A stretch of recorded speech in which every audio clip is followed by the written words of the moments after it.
Let's talk strategy now. Can franchise agreements actually be negotiated? And what key areas should franchisees be thinking about when it comes to protecting their interests?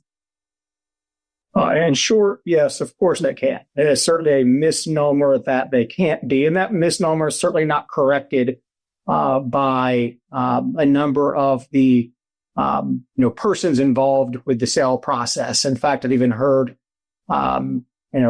the franchisor and broker say things such as, we encourage you to have an attorney look at this, but we're likely not going to change anything in it. Okay. And that's just, that's far from reality in most cases. So in reality, almost any provision that doesn't relate to the franchisor having control over the brand and the system itself is generally fair game for negotiations. Okay. So, let me give some meat on the bone there. So just a few provisions to consider negotiating would be certain fees, the franchise fee, renewal fee, transfer fee, and even fees that you shouldn't be charged until you're actually open. Okay. Also the time to open. Okay. That is often, if this is a brick and mortar type business, oftentimes that glide path is just unrealistically short. Okay.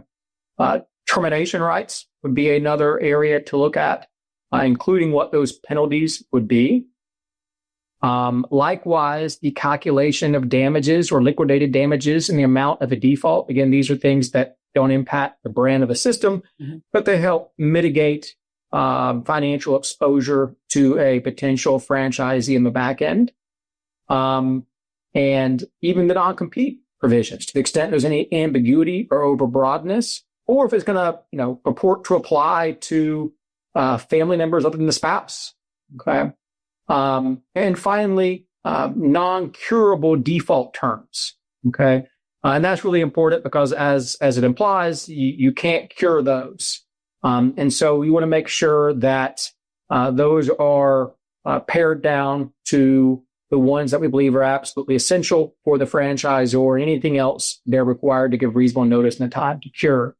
Now, factors that may influence the amount of leverage someone has when negotiating with the franchisor, there's a number of factors, and that includes the size of the franchisor and the franchisor's desire or lack thereof to expand quickly, and the size of the deal. Those and several other things are all factors in just how much negotiation power a expiring franchisee may have. All important points. And the bottom line is, yes, there are opportunities to negotiate, which is why you have that trusted advisor with you.